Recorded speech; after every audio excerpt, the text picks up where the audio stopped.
नमस्कार और स्वागत है। आज हम एक दिलचस्प स्रोत में गोता लगा रहे हैं। ये बिहार बोर्ड की 10वीं कक्षा की हिंदी किताब गोधूली भाग 2 के एक पाठ पर आधारित यूट्यूब ट्रांसक्रिप्ट है। पाठ का नाम है एक कहानी, असल में 20 के दांत। तो आज हम कोशिश करेंगे कि इस ट्रांसक्रिप्ट की मदद से कहानी को परत दर परत समझें, इसके किरदार, कहानी का प्लॉट और जो गहरे मतलब हैं उन तक पहुंचें। तो चलिए शुरू करते हैं पड़ताल।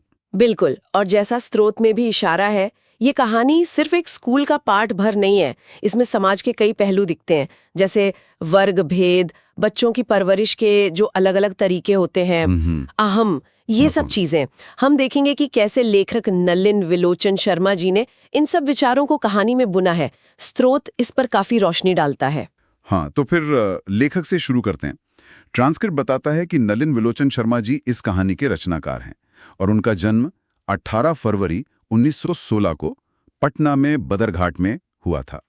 मतलब बिहार से ही थे वो। जी हाँ, और एक मजेदार बात स्रोत में ये भी है कि पिता पंडित रामावतार शर्मा और माँ रत्नावती शर्मा, और जन्म मृत्यु की तारीखें याद रखने का एक ट्रिक भी है उसमें। अच्छा, क्या है वो? जन्म 1916 और मृत्यु 1961। बस 16 का उल्टा कर दें, 61। अरे वाह, ये तो आसान है। 1916 और 1961। हाँ, उनकी मृत्यु 12 सितंबर 1961 को हुई। स्रोत में छोटी छोटी बातें याद रखने में मदद करती हैं, है ना? बिल्कुल। और उनकी कुछ रचनाओं का भी जिक्र है स्रोत में। दृष्टिकोण, साहित्य का इतिहास दर्शन, मानदंड, संत परंपरा, कहानी संग्रह भी। लगता है काफी प्रोलिफिक लेखक थे वो। हाँ, कहानीकार के तौर पर उनकी अच्छी पकड़ रही होगी। अब कहानी पर आते हैं। हाँ, तो कहानी के जो मुख्य पात्र हैं वो हैं सेन साहब, एक कह सकते हैं अमीर, थोड़े अहंकारी व्यक्ति। स्रोत में सेठ जी जैसा जिक्र आता है। उन्होंने हाल ही में एक नई गाड़ी खरीदी है, काली चमचमाती हुई मोटर कार, स्ट्रीमलाइन मॉडल। हाँ, और कीमत भी बताई है स्रोत ने, उस जमाने के हिसाब से 7,500 रुपए। 7,500 रुपए बहुत बड़ी रकम रही होगी तब। यकीनन। और उन्हें इस पर नाज भी बहुत है। गाड़ी इतनी चमकती है कि स्रोत कहता है चेहरा दिख जाए उसमें। यहीं से कहानी का एक दिलचस्प पहलू शुरू होता है। सेन साहब की 5 बेटियां हैं, सीमा, रजनी, आलो, शिफाली और आरती। 5 बेटियां। और उनके बारे में स्रोत क्या कहता है? स्रोत उन्हें बहुत नियंत्रित, सुशील बताता है। यहाँ तक कि कठपुतलियां शब्द का इस्तेमाल हुआ है। उन्हें तहजीब सिखाई गई है, पर ज्यादा जोर इस पर है कि क्या नहीं करना। अच्छा। वे शाम को थोड़ा खेलती जरूर हैं, शायद इसलिए कि सेहत के लिए अच्छा माना जाता होगा, पर उन्हें खिलखिलाकर हंसते या कोई शरारत करते किसी ने नहीं सुना। बिल्कुल नपी तुली जिंदगी जीती हैं वो। और फिर इन 5 बेटियों के बाद आता है बेटा खोखा। हाँ, खोखा, जिसका असली नाम स्रोत बाद में कासू बताता है, और वो अपनी बहनों से बिल्कुल उलट है। एकदम। हाँ, बिगड़ा हुआ, शरारती, घर के नियम उस पे लागू ही नहीं होते। स्रोत उसे ना उम्मीद बुढ़ापे की आंखों का तारा कहता है। मतलब जब बेटे की कोई उम्मीद नहीं रही होगी तब वो पैदा हुआ। तो जाहिर है लाड़ प्यार बहुत मिला होगा, हद से ज्यादा, और नतीजा ये कि वो बिगड़ गया। और सेन साहब का उसके लिए क्या प्लान था? स्रोत कुछ बताता है। हाँ, स्रोत इस पर बहुत जोर देता है। सेन साहब उसे इंजीनियर बनाना चाहते थे। दोस्तों से कहते भी थे कि देखो इसमें अभी से इंजीनियरिंग के लक्षण दिखते हैं। मतलब उसकी शरारतों में भी? हाँ, शरारतें भी उन्हें भविष्य के इंजीनियर की जिज्ञासा लगती थीं। जैसे स्रोत बताता है कि जब खोखा 5 साल का हुआ तो स्कूल भेजने के बजाय उन्होंने कारखाने के बढ़ई मिस्त्री को लगा दिया। बढ़ई मिस्त्री को? क्यों? कि वो घर आकर रोज 1-2 घंटे उसके साथ कुछ ठोक पीट करे, ताकि बच्चे की उंगलियां अभी से औजारों से वाकिफ हो जाए। ये सोच थी उनकी। कमाल है। ये तो परवरिश का अजीब ही तरीका है। साफ पक्षपात दिखता है बेटियों और बेटी के बीच। बिल्कुल, स्रोत यही दिखाता है। अब कहानी में मोड़ आता है। हाँ, वो टकराव वाला हिस्सा मदन का। हाँ, मदन, वो सेन साहब की फैक्ट्री में काम करने वाले एक मामूली क्लर्क है, गिरधर लाल, उनका बेटा है। तो एक दिन मदन बच्चा ही था, उसने उत्सुकता में सेन साहब की वो नई चमचमाती कार छूने की कोशिश की। बस छूने की कोशिश? हाँ, बच्चे करते न अक्सर नई चीज देखकर। लेकिन जो ड्राइवर था, जिसे स्रोत सोफर कहता है, वो बड़ा सख्त था। उसने क्या किया? उसने मदन को न सिर्फ रोका बल्कि जोर से धक्का दे दिया। मदन गिर गया, घुटने छिल गए, खून बहने लगा। ओहो। और तभी सेन साहब बाहर आ गए। स्रोत के मुताबिक उन्हें मदन की चोट की कोई फिक्र नहीं थी। फिक्र इस बात की थी कि उनकी गाड़ी गंदी हो सकती थी या उसे छूने की हिम्मत कैसे हुई। यहाँ वर्ग भेद साफ दिखता है। बिल्कुल। और तभी एक और चीज होती है, खोखा यानी कासू वहां आता है और फट से गाड़ी की पिछली बत्ती का लाल शीशा तोड़ देता है। अब सेन साहब क्या कहते हैं? आप देखिए दोहरा मापदंड, वो इसे शरारत नहीं मानते बल्कि अपने दोस्तों के सामने बड़े गर्व से कहते हैं, देखा आप लोगों ने, बड़ा शरारती हो गया कासू, मोटर के पीछे बत्ती का शीशा तोड़ दिया। शायद देखना चाह रहा था कि इसके अंदर क्या है। अरे इसे वो इंजीनियरिंग की जिज्ञासा बता रहे हैं। हाँ, स्रोत यही उजागर करता है, ये दोहरा रवैया। और बात यहीं खत्म नहीं होती। और भी कुछ किया खोखा ने? हाँ, जब उनके दोस्त जाने लगे तो पता चला कि एक दोस्त की गाड़ी का पहिया पंक्चर है, मतलब हवा निकल गई है। खोखा का काम? सेन साहब खुद ही कहते हैं, थोड़ा झिझकते हुए, कहीं कासू ने हवा तो नहीं निकाल दी? ड्राइवर चेक करता है तो पता चलता है हाँ, दूसरे पहिए की भी हवा निकली है। साफ था कि काम कासू का ही है। तब तो डांट पड़ी होगी। नहीं, सेन साहब ने इसे भी ये कहकर सही ठहरा दिया कि देखो, वो समझ गया है कि पहिए से हवा कैसे निकलती है, मौका मिलते ही कर दिया। मतलब ये भी एक तरह से इंजीनियरिंग की तरफ ही एक कदम। वाह, मतलब अपने बेटे के लिए हर गलती जायज, और मदन ने सिर्फ छूने की कोशिश की तो आफत आ गई।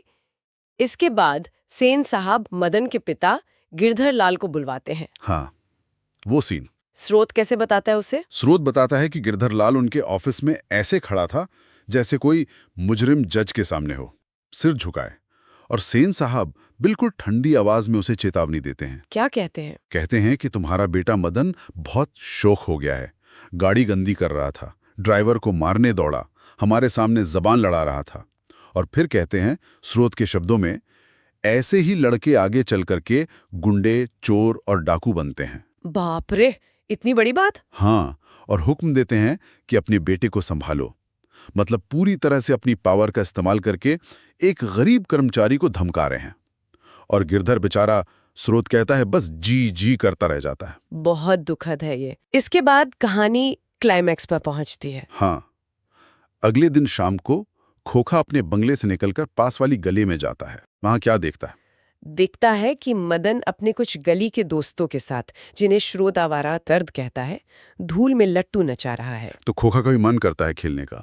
हाँ, श्रोत कहता है, हंस कौओं की जमात में शामिल होने के लिए ललक गया।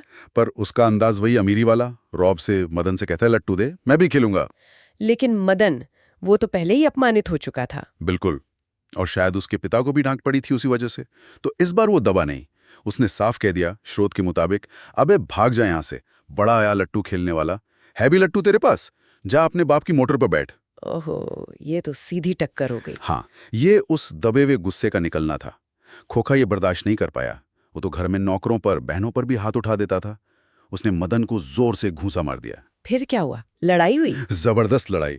मदन भी पीछे नहीं हटा, वो कासू पर टूट पड़ा। स्रोत इसे कहता है, हड्डी और मांस के बंगले के पिल्ले और गली के कुत्ते की लड़ाई थी। और जीता कौन? गली का कुत्ता, मतलब मदन। स्रोत बताता है कि मदन ने खोखा के आगे के 2 दांत तोड़ दिए। 2 दांत? अच्छा, तो यही हैं वो 20 के दांत। हाँ, स्रोत इसी तरफ इशारा करता है, जैसे सांप के जहरीले दांत होते हैं, वैसे ही शायद ये टूटे दांत अमीरी के, घमंड के, अन्याय के जहरीले प्रतीक थे, जिन्हें मदन ने तोड़ दिया। ये व्याख्या तो बहुत गहरी है। स्रोत एक और बात कहता है कि महल और झोपड़ी की लड़ाई में अक्सर महल वाले ही जीतते हैं, पर तब जब दूसरे झोपड़ी वाले उनकी मदद करते हैं अपनों के ही खिलाफ। पर यहाँ मदन के दोस्त उसके साथ थे, शायद इसलिए नतीजा अलग हुआ।